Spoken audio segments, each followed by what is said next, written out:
હેમંત પટિયાર લખો અને મારી ચેનલ સર્ચ કરો. અને જો મારા લેક્ચર પસંદ આવે તો સબસ્ક્રાઈબ બટન દબાવો અને હા, બેલ બટન જરૂર દબાવજો. ટ્રાન્ઝિસ્ટરની લાક્ષણિકતાઓ. અહીંયા આગળ આપણે ટ્રાન્ઝિસ્ટર વિશે આપણે ભણી ગયા છીએ. કોમન એમિટર, કોમન બેઝ અને કોમન કલેક્ટર જોડાણો ટ્રાન્ઝિસ્ટરના ભણી ગયા છીએ. તો ટ્રાન્ઝિસ્ટરમાં જ્યારે તમે ટ્રાન્ઝિસ્ટરનો પરિપથ દોરો ત્યારે એમાં ઇનપુટ પ્રવાહ, ઇનપુટ વોલ્ટેજ સાથે સાથે આઉટપુટ પ્રવાહ અને આઉટપુટ વોલ્ટેજ બધાના મૂલ્ય આપેલા હોય છે.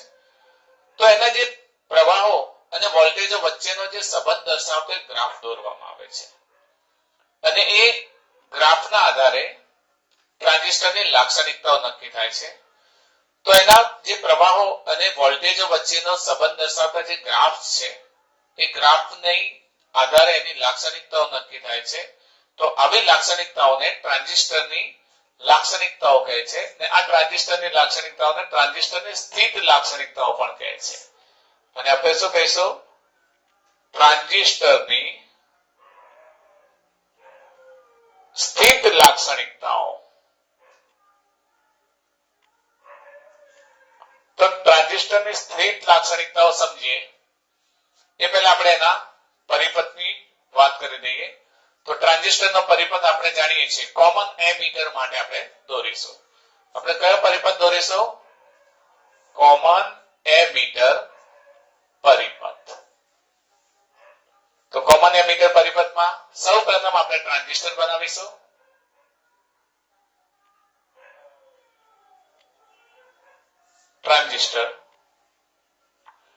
ટ્રાન્ઝિસ્ટરમાં આપણે જાણીએ છીએ કે જો એમીટર કોમન હોય તો બેઝ એ શામાં હશે? ઇનપુટમાં હશે. બરાબર? એમીટર કોમન છે તો જે કોમન હોય એને આપણે શું કરી દઈએ? ગ્રાઉન્ડિંગ કરી દઈએ.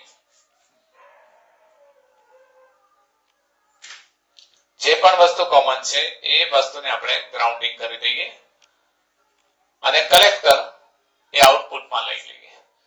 આ કયો ટ્રાન્ઝિસ્ટર છે? NPN transistor. તો એનપીએન ટ્રાન્ઝિસ્ટર માટે પ્રવાહની દિશા કઈ? બહારની તરફ પ્રવાહની દિશા દર્શાવીશું. પ્રવાહની દિશાને આપણે બહારની તરફ જતું દર્શાવીશું. This is for output. આખો આઉટપુટ છે અને આ છે ઇનપુટ છે. હવે આઉટપુટ અને ઇનપુટ વચ્ચે જે સંબંધ છે અને ગ્રાઉન્ડિંગ પણ કહી શકાય. કોમન છે એટલે એને ગ્રાઉન્ડ કરેલું છે એ રીતે પણ આપણે દર્શાવી શકીએ. કેટલીક વખત ગ્રાઉન્ડ ન હોય તો કોમન છે એટલે બંનેમાં એને આપણે કોમન છે એ રીતે પણ દર્શાવી શકીએ. તો ઇનપુટના વોલ્ટેજ અને પ્રવાહમાં આપણે ફેરફાર કરવો છે. એ જ પ્રમાણે આઉટપુટના વોલ્ટેજ અને પ્રવાહમાં પણ ફેરફાર કરવો છે. તો પહેલા તો આપણે જાણીએ છીએ કે ઇનપુટમાં જે અવરોધ ફિટ કરવામાં આવે એ અવરોધને આપણે શું કહીશું? આરબી. અને આઉટપુટમાં લોડ રેઝિસ્ટન્સ આરએલ. પણ અહીંયા વોલ્ટેજનો ફેરફાર કરવો હોય તો એવી બેટરી જોઈશે કે જેના વોલ્ટેજમાં ફેરફાર કરી શકાય. નોર્મલી આપણી પાસે જો સામાન્ય બેટરી હોય તો એની સાથે રિયોસ્ટેટ જોડવામાં આવે છે. બેટરી સાથે રિયોસ્ટેટ. તો ઇનપુટમાં જે બેટરી જોડવામાં આવે છે એ બેટરીને આપણે બોલો કેવું જોડાણ હશે? અહીંયા આ કયું જંકશન છે? એમીટર જંકશન કેવા બાયસમાં હોય? ફોરવર્ડ બાયસમાં હોય. ફોરવર્ડ બાયસમાં એટલે NPN મતલબ પોઝિટિવ સાથે, P સાથે પોઝિટિવ, N સાથે negative. This is base bias, that is said to be VBB. Okay? પછી આ તરફ આઉટપુટમાં બોલો કયું બાયસ છે? કયું જંકશન છે? Collector junction. કલેક્ટર જંકશનમાં અહીંયા કેવું જોડાણ હોય? Reverse bias. રિવર્સ બાયસ એટલે આ N સાથે અહીંયા શું આવશે? P પોઝિટિવ અને નેગેટિવ. આને નામ આપીશું VCE. ઓકે? VCE અથવા કલેક્ટર કરંટ વોલ્ટેજ દર્શાવશે VCC. This is positive, negative. This is also positive and negative. અહીંયા આગળ આપણે પોઝિટિવ દ્વારા જતો પ્રવાહ, મતલબ કે આ જે પ્રવાહ છે એ પ્રવાહનું માપન કરવું પડશે. બરાબર? તો આ પ્રવાહનું માપન કરવા માટે આપણે એને સમાંતર શું લગાવવું પડશે? એમીટર.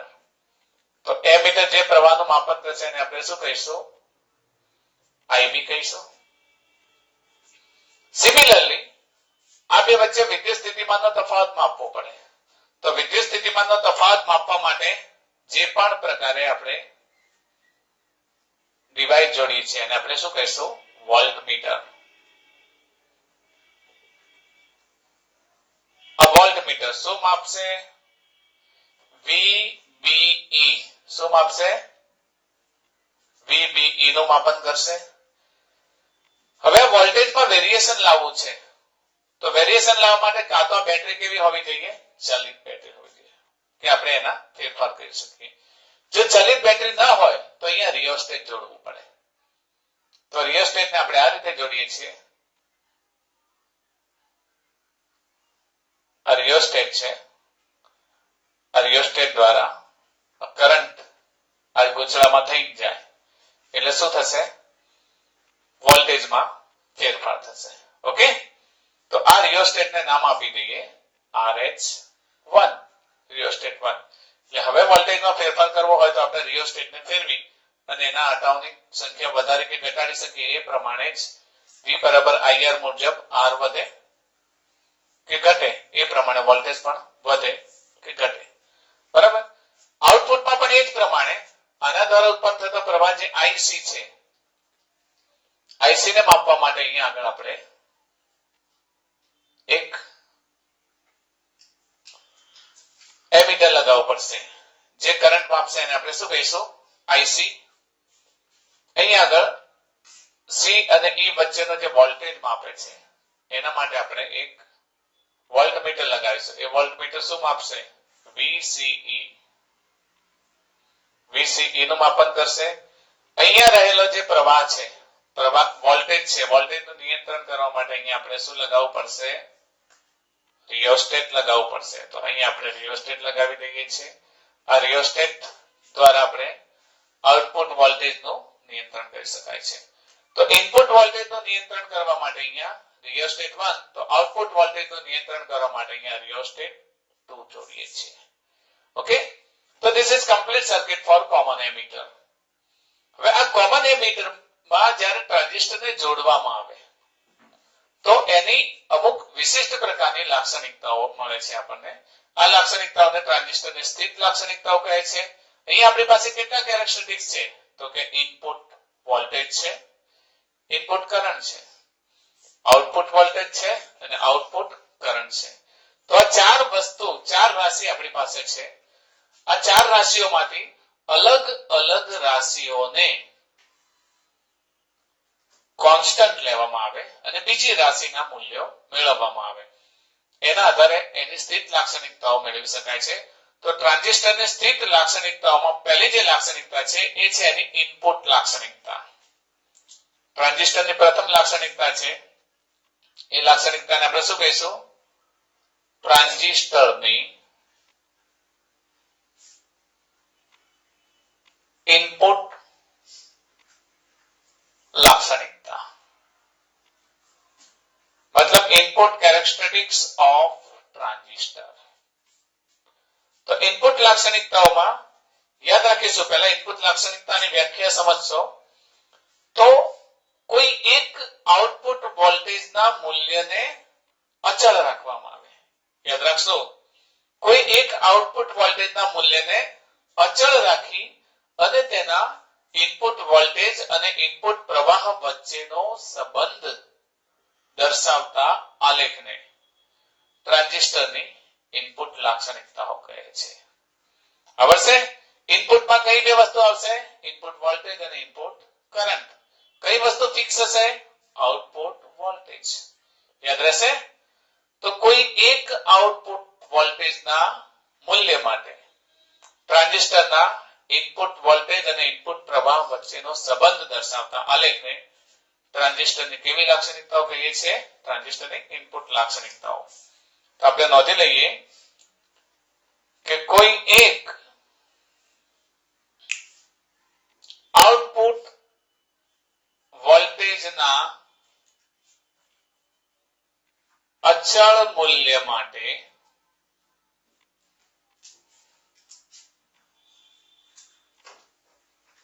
ઇનપુટ પ્રવાહ અને ઇનપુટ વોલ્ટેજ વચ્ચેનો સંબંધ દર્શાવતા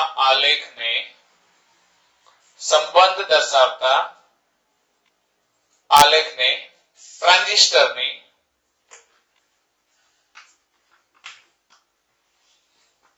કેવી લાક્ષણિકતાઓ કહે છે? ઇનપુટ લાક્ષણિકતાઓ કહે છે. ઓકે, તો ઇનપુટ લાક્ષણિકતાઓ સમજવા માટે એક વખત આને ટેબ્યુલેશન કરી દઈએ, એક ટેબલ બનાવીએ અને ટેબલના આધારે આપણે એને સમજી લઈએ. તો ટેબલ બનાવીએ તો આપણે અહીંયા જાણીએ છીએ કે કઈ વસ્તુને એક ટેબલ બનાવી એમાં એક વસ્તુને ફિક્સ લઈ લઈએ. બે વસ્તુ વચ્ચેનો સંબંધ દર્શાવવાનો છે. કયા કયા? ઇનપુટ પ્રવાહ અને ઇનપુટ વોલ્ટેજ. ઓકે, તો ઇનપુટ વોલ્ટેજ અને ઇનપુટ પ્રવાહ વચ્ચેનો સંબંધ. ઇનપુટ વોલ્ટેજ ને આપણે શું કહીશું? VBE. ઇનપુટ વોલ્ટેજ શું છે? VBE. ને ઇનપુટ પ્રવાહ કેટલો છે? IB. તો ઇનપુટ વોલ્ટેજ અને ઇનપુટ પ્રવાહ વચ્ચેનો સંબંધ. તો અહીંયા આપણે યાદ રાખીશું કે ધારો કે અહીંયા કેરેક્ટરિસ્ટિક્સ લઈએ તો પહેલા 0 વોલ્ટ માટે લઈશું, પછી 0.1, 0.2, 2 ના સંદર્ભમાં 0.2, 0.4, 0.6, 0.8, 1.0, 1.2, 1.4, 1.6 આપણે આ રીતે લઈ શકીએ 0.22 ના ગ્રાફમાં. ઇનપુટ લાક્ષણિકતાઓ છે. તો અહીંયા 0.0 માટે આપણને કેટલું મળ્યું? ધારો કે 0 કરંટ 0 મળ્યો. કેમ કરંટ 0 મળે છે એનું રીઝન કહી દઉં એટલે તમારા મગજમાં એક આખી વાત બેસી જશે. તો ઇનપુટ વોલ્ટેજ કયા જંકશનને આપ્યું છે? તો કે એમિટર જંકશનને આપ્યું છે. એમિટર જંકશનને કેવા બાયસમાં જોડ્યું છે? ફોરવર્ડ બાયસમાં જોડ્યું છે. ફોરવર્ડ બાયસમાં તમે જેમ જેમ કરંટ પસાર કરશો એમ ડેપ્લેશન સ્તર કેવું થતું જશે? નાનું થતું જશે. ક્યાં સુધી નાનું થશે? જ્યાં સુધી ડેપ્લેશન સ્તર તૂટી નહીં જાય. ને જેવું ડેપ્લેશન સ્તર તૂટશે કે પ્રવાહનું વહન થશે. તો શરૂઆતમાં 0 માટે તો 0, 0.2 માટે તો કે 0.2 માટે હજુ સુધી કોઈ કરંટ આવ્યો નથી. તો અહીંયા આપણે શું લઈશું? 0 લઈશું. 0.4 માટે તો કે 0.4 માટે પણ હજુ સુધી કોઈ કરંટ નથી આવ્યો કારણ કે હજુ ડેપ્લેશન સ્તર તૂટ્યું નથી. 0.6 માટે તો 0.6 માટે 1 વોલ્ટ આવ્યો. કેમ 1 વોલ્ટ આવ્યો? ડેપ્લેશન સ્તર તૂટ્યું. હવે 0.8 માટે 2 volt, 3 volt, 4 volt, 5 volt, 6 volt. તો હવે તો નોર્મલ કંડક્ટર બની ગયો. તમે જાણો છો ને ફોરવર્ડ બાયસ જોડાણમાં શું થાય? જેમ જેમ તમે વોલ્ટેજ વધારો એમ ડેપ્લેશન સ્તર કેવું થતું જાય? નાનું થતું જાય. હવે ડેપ્લેશન સ્તર નાનું થતું જશે એટલે એ જે ફોરવર્ડ બાયસના જોડાણમાં રહેલું જે ડેપ્લેશન સ્તર છે કયું? Emitter junction. તો એમિટર જંકશનનો ડેપ્લેશન સ્તર જે સમય તૂટશે ત્યારથી કેવો શું બની જશે? નોર્મલ વાહક. હવે આ સમયે એક વાત યાદ રાખીશું. અચળ કોને રાખીશું? તો કે આઉટપુટ વોલ્ટેજ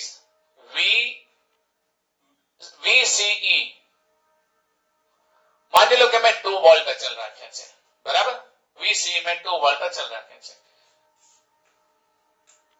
પણ ઘણી વખત એવું થાય છે કે તમે અહીંયાથી જેવા 2 વોલ્ટ 3 અહીંયા 0.6, 0.8, 1 વોલ્ટ આવો એટલે એ દરમિયાન આઉટપુટ વોલ્ટેજમાં વેરિએશન આવી જાય છે. આઉટપુટ વોલ્ટેજમાં શું થઈ જાય છે?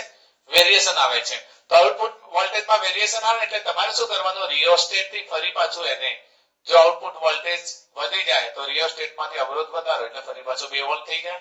ઘટી જાય તો અવરોધ ઘટાડો તો ફરી પાછું 2 વોલ્ટ થઈ જાય. તો કહેવાનો અર્થ કે એ જે 2 વોલ્ટેજ એક વખત અચલ રાખ્યો પછી અહીંયાથી રીડિંગ લેતા જાઓ ને, અહીંયા તમે જોવો જ નહીં તો ઘણી વખત રીડિંગમાં ભૂલ આવે છે, ગ્રાફ સીધો મળતો નથી. તમારે સતત જોતા રહેવાનું કે તમે જ્યારે રીડિંગ નોંધો છો એ વખતે આઉટપુટ વોલ્ટેજ 2 વોલ્ટ છે નથી, તો રિયોસ્ટેટ થી એને પહેલા 2 વોલ્ટ પર લો પછી રીડિંગ નોંધો. ખ્યાલ આવે છે ને? આ પ્રેક્ટિકલ પણ છે, આપણે 12th સાયન્સમાં આપણો પ્રેક્ટિકલ પણ છે ટ્રાન્ઝિસ્ટરની લાક્ષણિકતાઓમાં. તો આખી સર્કિટ જોડ્યા બાદ આપણે આ પ્રમાણે એનો અભ્યાસ કરીએ છીએ, ટેબ્યુલેશન કરીએ છીએ. પછી એનો ગ્રાફ દોરવાનો આવે. ગ્રાફ તો ફોરવર્ડ બાયસ નો ગ્રાફ તો આપણે જાણીએ છીએ. ફોરવર્ડ બાયસ નો ગ્રાફ કેવો આવશે? તો ફોરવર્ડ બાયસ ના ગ્રાફમાં યાદ રાખીશું, ફોરવર્ડ બાયસ નો ગ્રાફ ફર્સ્ટ ક્વોડ્રન્ટમાં આવે, ખબર છે? પ્રથમ ચરણમાં આવે. પ્રથમ ચરણમાં ધારો કે 0 છે, બરાબર. I વર્સિસ V નો ગ્રાફ દોરીએ. This is I versus V.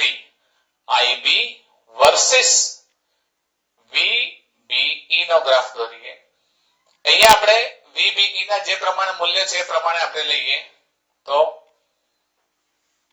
0.1 2 થી લઈએ 0.2 0.4 0.6 0.8 1 1.2 1.4 આ તરફ તો કે 0 પછી 1 2 3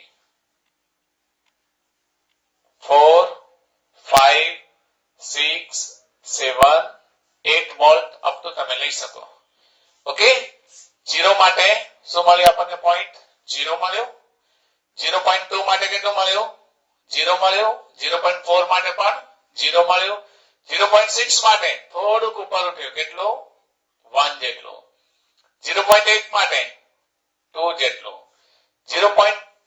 1.0 માટે પછી આ કેવો થઈ જાય છે? નોર્મલ વાહક થઈ જાય છે. શું થઈ જાય છે? નોર્મલ વાહક. તો આ વખતે આપણે શું અચલ રાખ્યું છે? VCE કેટલો રાખ્યો? ધારો કે 2 વોલ્ટ અચલ રાખ્યો છે આપણે. ઓકે, તો 2 વોલ્ટ અચલ રાખ્યો એટલે આપણને આ જે ગ્રાફ મળે છે થોડુંક અહીંયા યાદ રાખીશું કે માઇનર પ્રવાહ વહે છે. માઇનર પ્રવાહ વહે છે એનું કારણ શું છે? ઘણી વખત માઇનોરિટી ચાર્જના કારણે થોડોક પ્રવાહ મળી આવે છે. એટલે આપણને આ જે ગ્રાફ મળે છે એ આપણે ઓલરેડી ફોરવર્ડ બાયસની લાક્ષણિકતાઓમાં શીખી ગયા છે. આ ગ્રાફ આ વોલ્ટેજ કયો થાય છે? જે સમયે ડિપ્લેશન સ્તર તૂટી જાય એ સમયે આ વોલ્ટેજને આપણે શું કહીએ છીએ? કટ ઇન વોલ્ટેજ કહીએ છીએ. એ સમયે આ વોલ્ટેજને આપણે કયો વોલ્ટેજ કહીશું? કટ ઇન વોલ્ટેજ કહીશું. હવે અહીંયા કોઈ પણ સમય એનો અવરોધ મેળવવો હોય તો અવરોધ મેળવવા માટે આપણે જાણીએ છીએ કે કઈ રીતે? તો કે VBE અને IBE ના મૂલ્ય આપણે લઈ લઈએ. તો આ જે મળશે આપણને મૂલ્ય, આ મળશે ડેલ્ટા IB નું મૂલ્ય મળશે, અને આ મળશે એ કોનું મળશે? ડેલ્ટા VBE નું મૂલ્ય મળશે. તો ડેલ્ટા VBE અને ડેલ્ટા IBE નો ગુણોત્તર લઈએ તો આપણને શું મળે છે? ડાયનેમિક અવરોધ મળે. જાણો છો ને? V બરાબર IR, તો R બરાબર V upon I. તો આપણે આમાં દરેક ક્ષણે એનો અવરોધ પણ મેળવી શકીએ છીએ. તો that is dynamic અવરોધ we have already discussed into the forward bias region, and in that lecture we have already discussed about that dynamic resistance. Okay, then this is said to be forward bias input characteristics of the transistor. તો અહીંયા input characteristics માટે તમે શું કરશો? You will take a constant voltage of output region. Output વોલ્ટેજનો જે voltage છે ને, આઉટપુટ વિભાગનો વોલ્ટેજ, એને શું લેશો? કોન્સ્ટન્ટ લેશો. and you will take the reading from the input. ઇનપુટમાં જે IB અને VB ના જે રીડિંગ લેશો અને એમનો શું દોરશો? ગ્રાફ દોરશો. ગ્રાફ દોરી અને ઇનપુટ અને આઉટપુટ, ઇનપુટ વોલ્ટેજ અને ઇનપુટ કરંટ વચ્ચેનો શું દોરશો? તમે ગ્રાફ દોરશો. અને એ ગ્રાફ ટ્રાન્ઝિસ્ટરને શું બતાવે છે? ઇનપુટ લાક્ષણિકતાઓ બતાવે છે. ઓકે, હવે આપણે આઉટપુટ લાક્ષણિકતાઓ માટે ટેબ્યુલેશન કરીએ અને પછી બંનેને કમ્બાઇનલી સમજી લઈએ. તો સમજીએ આઉટપુટ લાક્ષણિકતાઓ. ટ્રાન્ઝિસ્ટરની આઉટપુટ લાક્ષણિકતાઓ.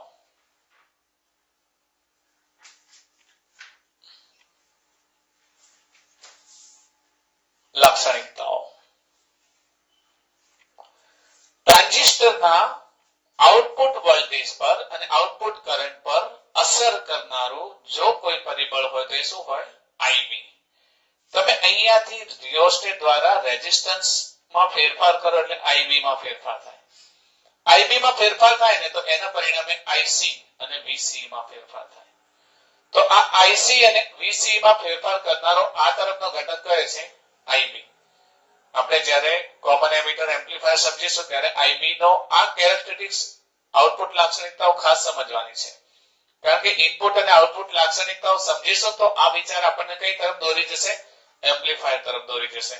તો આપણે અહીંયા શું લઈશું? ઇનપુટ કરંટને, ઇનપુટ પ્રવાહને શું લઈશું? અચળ. સેમ વ્યાખ્યા છે. કોઈ એક ઇનપુટ પ્રવાહના અચળ મૂલ્ય માટે આઉટપુટ વોલ્ટેજ અને આઉટપુટ પ્રવાહ વચ્ચેનો સંબંધ દર્શાવતા આલેખને ટ્રાન્ઝિસ્ટરની આઉટપુટ લાક્ષણિકતા કહે છે. યાદ રહેશે? અહીંયા શું અચળ લેતા હતા? ઇનપુટમાં શું અચળ લેતા હતા? Output voltage. જ્યારે આઉટપુટમાં શું લઈશું? ઇનપુટ પ્રવાહ. વ્યાખ્યામાં ભૂલ ન થાય, ઇનપુટ વોલ્ટેજ ના લખતા. અહીંયા શું લખશો? ઇનપુટ પ્રવાહ. કારણ કે અંદર શું જાય છે? પ્રવાહ જાય છે. તો પ્રવાહ જવાથી આ બેમાં ફેરફાર થાય છે. તો આપણે કોન્સ્ટન્ટ કોને લઈશું અહીંયા આગળ? ઇનપુટ પ્રવાહને. તો પહેલા એની વ્યાખ્યાને નોંધી લઈએ. કોઈ એક આઉટપુટ પ્રવાહના અચળ મૂલ્ય માટે કોઈ એક ઇનપુટ શું લખીશું? કોઈ એક ઇનપુટ પ્રવાહના અચળ મૂલ્ય માટે આઉટપુટ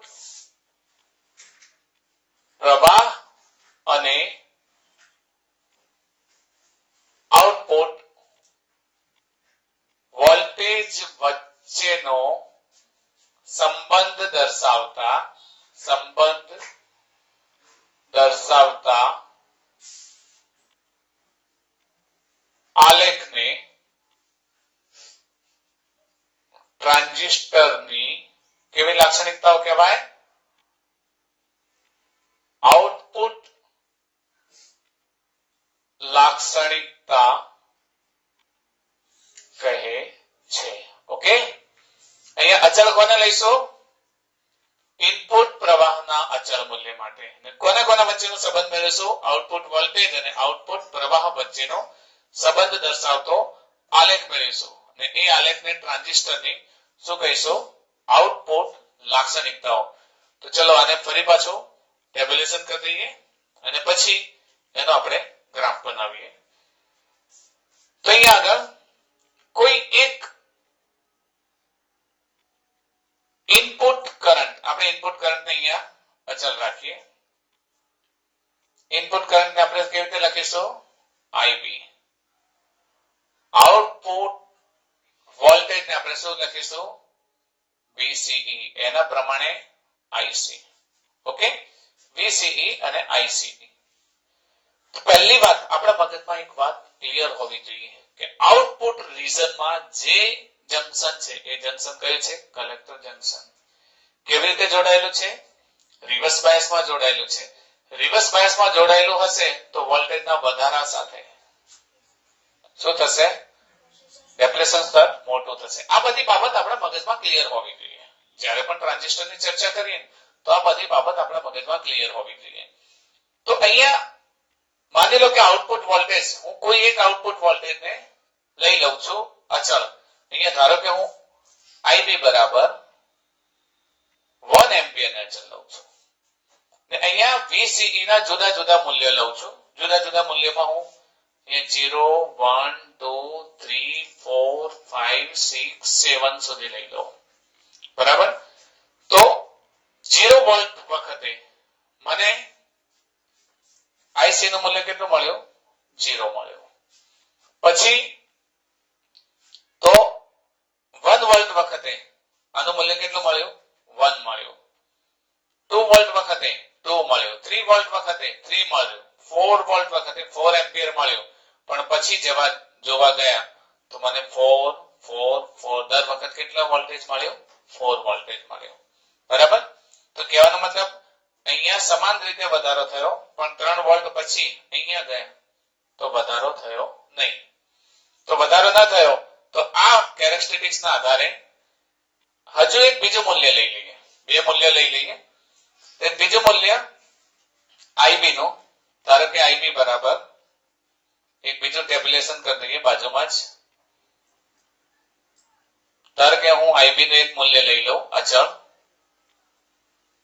ધારો કે IB બરાબર મેં 2 એમ્પિયર અચળ લીધો ને એ સમયે VCE અને ICE નો મેં સંબંધ મેળવ્યો. આ જ પ્રમાણે મેં વધારો કર્યો 0 1 2 3 4 5 6 7 8 આ પ્રમાણે મેં વધારો કર્યો. તો અહીંયા આગળ જે વધારો થાય છે એ વધારો એની સાથે સાથે 0 હોય તો 0 1 2 3 4 5 6 પછી 6 6 6 સ્ટેપ સુધી કેટલા મળે છે? 6 વોલ્ટ જ મળે છે. તો આ ગ્રાફને આપણે જ્યારે દર્શાવવો છે તો ગ્રાફને આ રીતે દર્શાવીશું. ગ્રાફને ડ્રો કરીશું. તો અહીંયા આગળ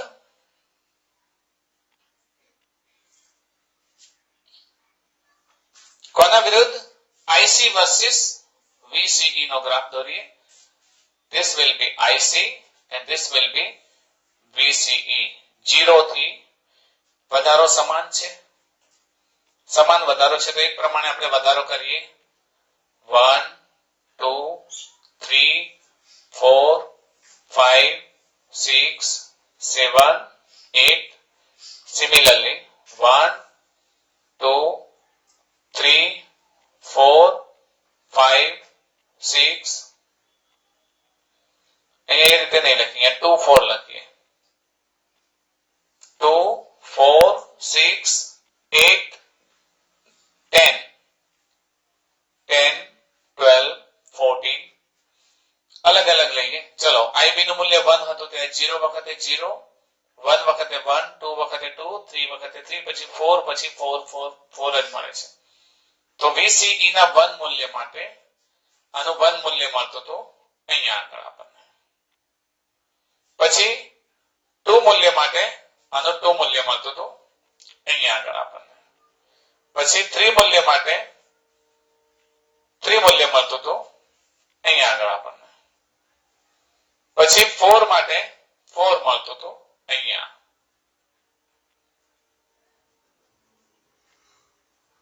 પછી 5 માટે 4 મળતું હતું. તો 5 માટે મને IC નું મૂલ્ય 4 મળતું હતું, મતલબ 4 અહીંયા મળ્યો. 6 માટે 4 મળતું હતું, 7 માટે 4 મળતું હતું, બધા માટે 4 મળતું હતું. તો મારો ગ્રાફ કેવો મળ્યો મને? આ પ્રમાણે ગ્રાફ મળ્યો. ઓકે, તો આ વખતે મેં કોને અચલ રાખ્યું? IB કેટલો? 1. જાણો છો ને, એમ્પિયર નહીં મૂકીએ, કારણ કે ઇનપુટ બેઝ પ્રવાહ હંમેશા કેવો હોય? માઇક્રો એમ્પિયર ક્રમનો હોય. જાણો છો ને? તો કેટલો હશે? માઇક્રો એમ્પિયર ક્રમનો. તો IB = 1 માઇક્રો એમ્પિયર. ઓકે, હવે મેં 1 માંથી કેટલા કરી દીધા? 2 માઇક્રો એમ્પિયર.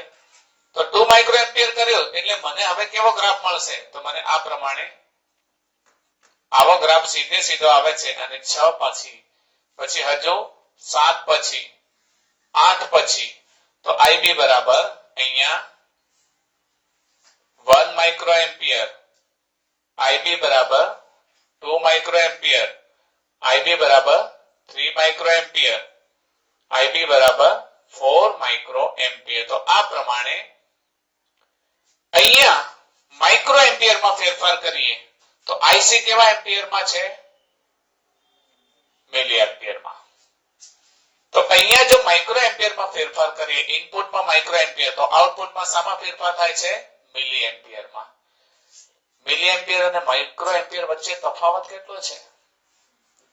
1000 નો તફાવત છે. રાઈટ? 10⁻³ અને 10⁻6, 10⁻³ 10⁻6. તો અહીંયા તમે માઇક્રો એમ્પિયરમાં ફેરફાર કરો છો અહીંયા જોશો તમે ઇનપુટ પ્રવાહમાં માઇક્રોએમ્પિયરમાં ફેરફાર કરો છો તો એના સંદર્ભમાં આઉટપુટ પ્રવાહમાં શું મળે છે? મિલીએમ્પિયરનો ફેરફાર. એનો અર્થ થયો કે તમે અહીંયા જેટલો એકનો ફેરફાર કરશો તો અહીંયા 1000 ગણો ફેરફાર થશે. સમજો છો ને? અહીંયા 2 નો ફેરફાર કરશો તો અહીંયા 2000 ગણો ફેરફાર થશે. 3 નો ફેરફાર કરશો તો અહીંયા 3000 ગણો ફેરફાર થશે. મતલબ સિગ્નલને શું કરે છે? પાવરફુલ કરે છે. સિગ્નલને પાવરફુલ કરવું એનો અર્થ શું થયો? એમ્પ્લિફિકેશન કરવું. એમ્પ્લિફિકેશન કરવું અને એમ્પ્લિફિકેશન કરવું એનો અર્થ એવો થયો, દાખલા તરીકે અત્યારે આપણી આ જે સાઉન્ડ સિસ્ટમ કામ કરે છે, સાઉન્ડ સિસ્ટમમાં પણ એમ્પ્લિફિકેશન થાય છે.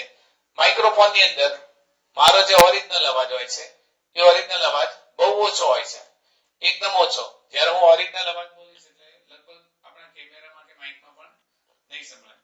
પણ જેવો હું માઇક્રોફોન ની સાથે બોલું છું તો મારા આ જે સિગ્નલ છે એ વોઇસ સિગ્નલ ને માઇક્રોફોન છે એ માઇક્રોફોન માઇક્રો એમ્પિયર સ્વરૂપે શામાં લઈ જાય છે? એમ્પ્લીફાયરમાં લઈ જાય છે.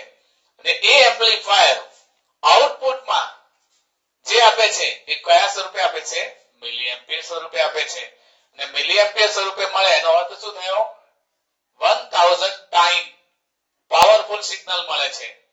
તો આઉટપુટ કેરેક્ટરિસ્ટિક્સ નો અર્થ એવો થયો કે when you increase current into the ampere in input then you will find output 1000 time more. તો સિગ્નલ જો વિભાજિત થતું હોય તો એનો અર્થ શું થાય છે? સિગ્નલ નું એમ્પ્લિફિકેશન થાય છે. અને સિગ્નલ નું એમ્પ્લિફિકેશન થાય છે એટલે કે અહીંયા યાદ રાખીશું, ઇનપુટ પ્રવાહમાં માઇક્રો એમ્પિયર નો ફેરફાર કરતા આઉટપુટ પ્રવાહમાં મિલી એમ્પિયર ક્રમનો વધારો મળે છે. હવે મિલી એમ્પિયર ક્રમનો વધારો મળે એનો અર્થ શું થયો? સિગ્નલ કેવું થઈ ગયું? વિવર્ધિત થયું. સિગ્નલ નું શું થઈ ગયું? એમ્પ્લિફિકેશન થયું. તો ટ્રાન્ઝિસ્ટરની ઇનપુટ અને આઉટપુટ લાક્ષણિકતાઓ આપણને એમ્પ્લીફાયરના કોન્સેપ્ટ તરફ દોરી જાય છે. તો આપણે આ ઇનપુટ અને આઉટપુટ લાક્ષણિકતાઓના આધારે આપણે ટ્રાન્ઝિસ્ટરને કેવી રીતે સમજીશું કે ટ્રાન્ઝિસ્ટરના પરિપથમાં, કોમન એમિટર ટ્રાન્ઝિસ્ટરના પરિપથમાં ઇનપુટમાં કોઈ પણ સિગ્નલ તમે આપશો, નાનો પણ સિગ્નલ, તો બહાર કેવું મળશે? મોટા સ્વરૂપે મળશે. તો કોમન એમિટર ટ્રાન્ઝિસ્ટરમાં આ બાબતને આપણે ડિટેલમાં સમજીશું.